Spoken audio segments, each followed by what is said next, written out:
Hi YouTube, and welcome back to my Let's Play World of Warcraft on Wednesdays. So this week I am doing Blackrock Caverns, which is a new instance in Blackrock Mountain that was added during Cataclysm. So I am here going ahead and doing this one. And as you can see, this one actually takes a little bit longer, and definitely the Cataclysm 5-man dungeons on normal are getting to be quite difficult. I actually died with one of the boss fights and I had to come back and do it again, which thankfully I was able to complete, but things are actually getting a lot more difficult.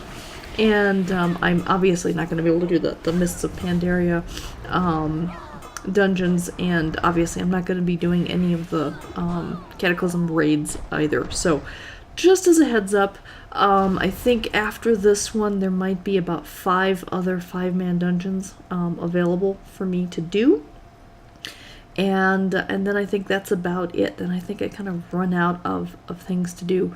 I know there's some potential like redos, level 80 to 85 redos of some classic dungeons that I could do, possibly. If anyone's interested in seeing me do those, let me know. Otherwise, I don't know, I might consider putting WoW on hiatus for a little bit, and maybe focusing on doing some Need for Speed, throwing in the Ultima. So I might put Ultima on my Wednesday slot for now, and then wait until the Warlords of Draenor expansion comes out at the end of the year, and then run through that. So leveling from level 90 to level 100, and just kind of doing that every week for my episodes. So that is kind of my current thinking, is just kind of taking a little break from recording my WoW. I'm still going to be playing. I'm playing the beta right now.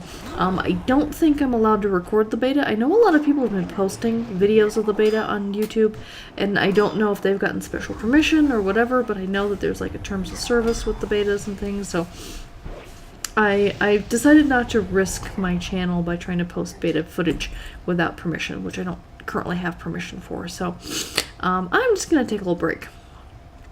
So anyway, first boss right here, Rom'ogg Bone Crusher. This guy's a pretty straight up tank and spank. He does try to call for help, but I got enough of his minions out of the way ahead of the fight.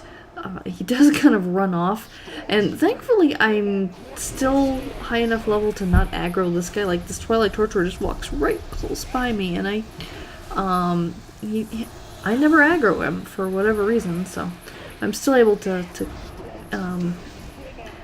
attack Rom'ogg without taking out the Chains of Woe, even though I ultimately ended up just getting rid of them because they were getting annoying. Yeah, he's other than those whole Chains of Woe thing, he's pretty much a straight up tank and spank, so nothing too difficult. And then by killing him, it releases Raz the Crazed, who then goes on a rampage and kills a lot of these trash mobs along the way. There's one group that he left alone, but I was able to run around them, so I didn't have to worry about them.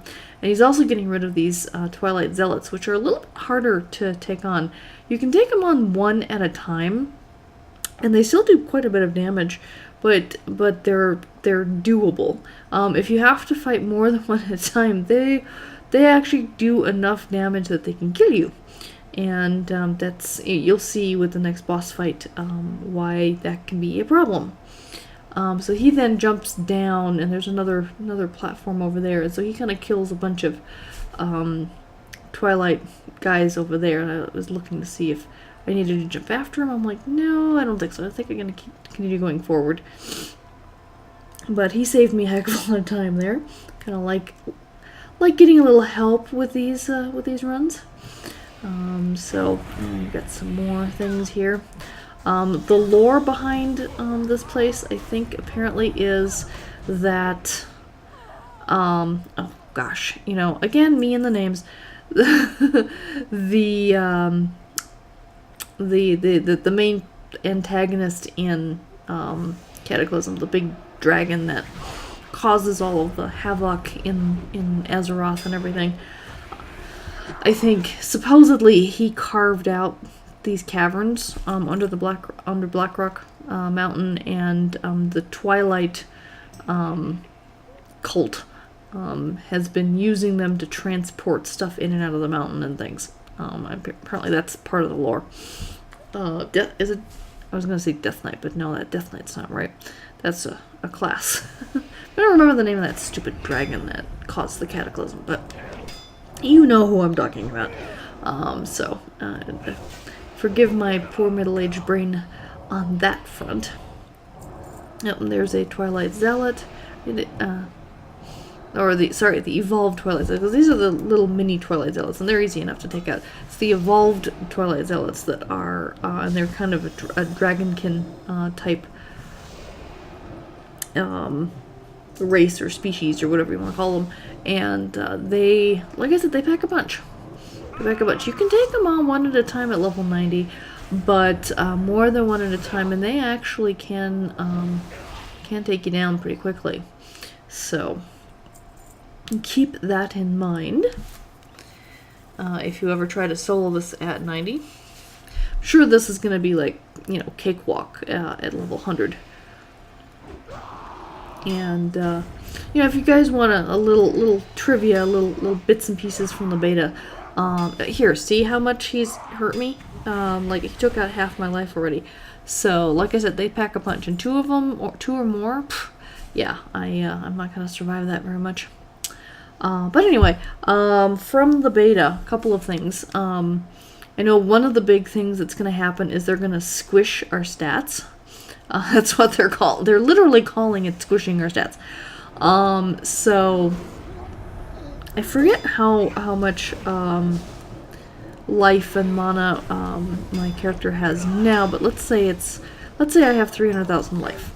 I couldn't tell you if that's accurate, but it's going to be more like 30,000 in Warlords of Draenor. Now, of course, they're squishing the stats for everything, not just for characters that you're playing, but NPCs and everything else. So everything's getting their stats squished in about the same proportion and things. Just because stats keep getting unwieldy and such, and to the point where, as you keep leveling up, you'd be like, eventually they'd hit like into the billions on the things, and that's just going to take up too much room in the different bars and stuff. And so they're like, okay, let's rethink this and squish the stats. So if and when you actually start playing the Warlords of Draenor, don't be upset that your character seems to be weaker, because they're actually not. They're just as powerful as before. It's just the numbers have been reduced because it's just getting a bit unwieldy with how high the numbers are getting already. So, one of the things I'm doing here is I'm kind of clearing out the whole room before I take on the boss, because I wasn't sure if taking on the boss was going to aggro these guys.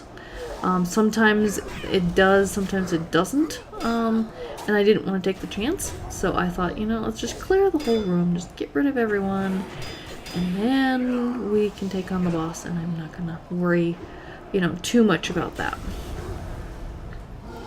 Because the last thing I need is to worry about a bunch of trash mobs coming after me, when I could have taken them easily out before the boss fight in the first place. So, alright, one last regular old zealot to go, and then we can go back and take on the boss.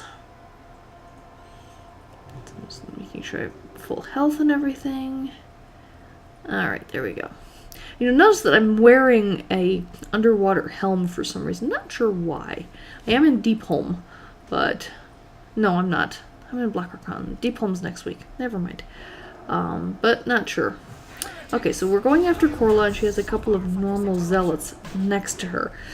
Pay attention to what happens, because she's actually, like, right now, a fairly easy tank and smack, and I'm taking her out pretty easily at this point. She's a level 82 elite. And the Twilight Zealots are level 80 elites. And I'm just kind of ignoring them. And I didn't read up on this fight beforehand, typical of me. I almost got her down when the other guys transform into evolve, and like I said, 2 of them whacking at me do a lot of damage. At first I was like, wait, what happened? What?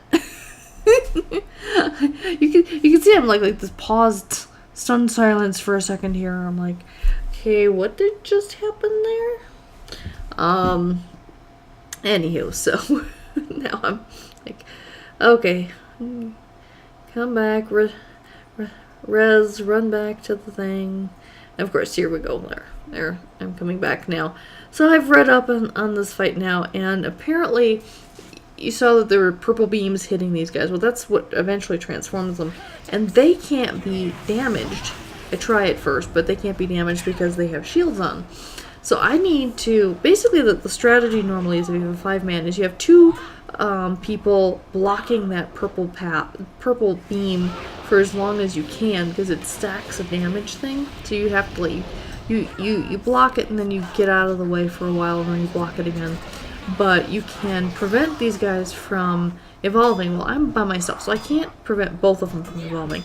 But I can take out the one evolved zealot real quick, and then quickly go back and block the beam again before the other one evolves, and then take out Corla at the end of that. So if you're gonna solo, that's basically the strategy. You gotta make sure you're blocking that beam from at least one of them. You can't block both. I mean, you just can't be in 2 places at once.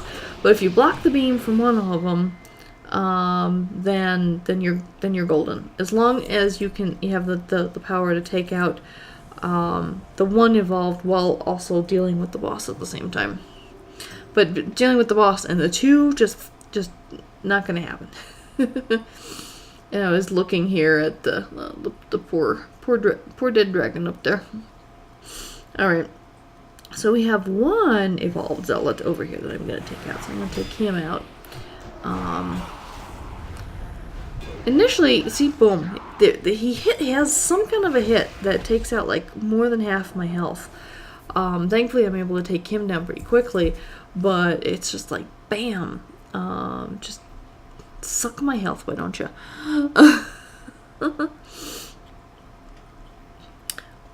So this is one of the reasons why they have that they had earlier, because I think there was like 6 or 8 of those evolved zealots, and that's why you had Raz going through and say, look at this, there's a whole bridge full of them. And I forgot to heal myself before I got into this fight, which is silly, but thankfully I survived it anyway. But there's like a whole bridge full of them, and I'm like, okay, I'm not quite sure how I'm going to get through that. Not realizing that Raz shows up again to save the day, so to speak. But in the meantime, I buffed myself, made sure I had all my buffs and everything. And then I attack one of them, and then there Raz the Crazy gets involved. And I'm like, oh, thank goodness. Thankfully, he's big and strong and can take out these guys really quickly. Because I would have had a struggle with them. Because they're all too close together. I would have aggroed more than one at any given time. And I wasn't sure if I could survive that. I'm pretty sure I couldn't. And thankfully, Raz takes care of the problem. And you notice that every time I approach another boss, I get another little quest. So here's the next boss. And this one's kind of an interesting fight, to be perfectly honest. And I should have taken out these slaves, but I didn't. I end up aggroing one of them during the fight, but that's okay. First, though, I take care of these conflagrations just because they're running around and causing these bits of goo or whatever to be all sorts of full of flame and stuff. And if you take them out, they eventually cool down and like freeze up or something. So, which is kind of cool. Waiting for the other one to get around because I don't want them around while I'm taking on the boss. Now, this particular fight does have a tricky component. and you'll see that a little bit later into the fight when I actually engage him. But you see the flowing red in the center of the circle there, and that is key to this particular fight. This guy is actually a pretty easy tank and spank, but he gets to a point with his health where his health kind of gets stuck. It looks like, if you look at the numbers keep going down, but the percentage stays up for whatever reason. And you have to take him through that flowing red liquid. I don't know if it's supposed to be lava or if it's supposed to be molten metal or what, but you're supposed to take him through that. See, as soon as the flames come up in the flame rings, you want to, first of all, don't want to stand there. But you see where his health is now. I ended up spending 10 minutes whacking away at him. He doesn't do that much damage, but I was whacking away at him for like 10 minutes, and here 10 minutes later, and he's still got the same percentage of health. I'm like, okay, this is annoying. So I actually, like, while I was still whacking at him, since it was clear that he wasn't going to kill me anytime soon, I went and looked up, okay, how do I defeat this guy? It's like, oh, I have to kite him through this. Oh, okay. Duh. So yeah, it says that his armor begins to shimmer with the heat. Now I can strike. And now he's like super squishy and easy to take out. So, boom. And again, don't stand on the grid, because otherwise you're going to get flambéed. Okay, so that's the third boss. Now we've got 2 other bosses left. One is a core hound called Beauty, which we'll take out first. Beauty's lair in there. And then we'll take on the last one, who's also a dragonkin, Obsidian something or other is his name. So, but first we gotta get past some of these trash mobs. I might have been able to run past these guys, but I didn't feel like taking the risk. And then accidentally aggroing additional at the same time. So, might as well just kind of take them down.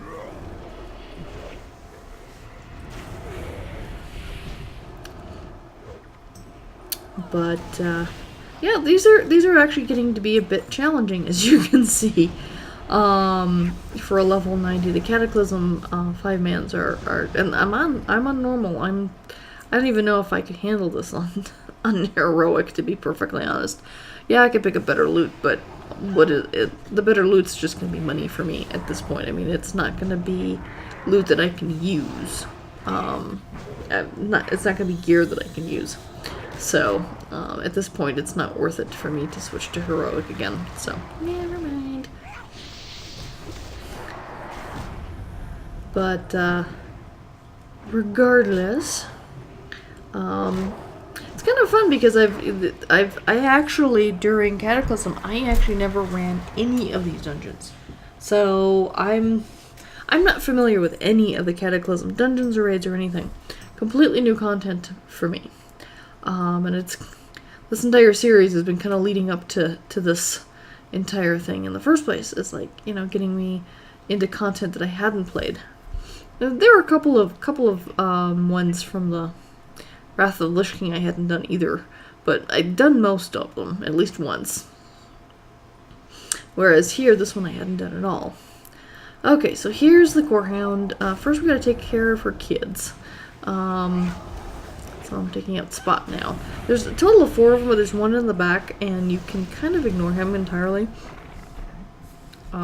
Just want to make sure that you are close to the cavern entrance, because Beauty actually has a knockback, and you don't want to get knocked into the other core hound, the core hound puppy. You can see him in the back a little bit on the right, behind some of the bones and stuff there. You'll see him kind of wandering around a little bit. See, he's wandering around right now. So you see him back there wandering around, but at first I tried to go back there and take him out, but then I quickly realized I couldn't without aggroing Beauty, and so I was like, okay, I'm not gonna bother. I'll take him out if I have to during the fight with the mom, but at any rate. Okay, so this is like, I did a transition there because I had tried to go after the pup and ultimately decided not to, and came back, and I'm like, okay, let's just take on the mom. but what I read was it's best to stay as close to the entrance as possible, so that when you're knocked back, you're not knocked back towards the pub. And again, you know, other than the tank and spank, the knockbacks, this is pretty much a straight up tank and spank again. So it's a fairly straightforward fight. You just go in there and you just whack at them. And thankfully, Beauty doesn't hit you too hard, so that you don't end up, you know, having any issues with dying or anything like that. It does fear you and such, but other than that, it's a fairly straight tank and spank fight. And you gotta love the fact that they named it Beauty, because I just knew even before I saw it, even before I saw that it was a Corehound, that I'm like, this thing's gonna be ugly. It's almost inevitable with Blizzard that they're gonna name like a big giant ogre tiny and a little tiny dwarf something else, something, you know, something big like Bruiser or something. So they love their little internal jokes at Blizzard. Alright, so now we've just got to kind of clear the path a little bit here, and then we'll take on the final boss. So we're almost done with this dungeon. For those of you who are still listening, thank you so much. I appreciate your attention, and I hope that you found this video useful. Still, I still have the final boss fight, but I thought I'd get a little plug-in before I get there, about if you enjoy my videos, let me know in the comments. Give me a like, share my video. I really appreciate it when folks share and help me get more eyeballs on my videos. And please subscribe if you haven't subscribed yet, because I do appreciate having lots of subscribers. It gets me certain perks, obviously. There's a reason why, you know, those of us who are on YouTube ask for subscribers. It's because the more subscribers we have, the better the perks are for us. So we do appreciate all of our subscribers, not just to get the perks, but it's nice to know people.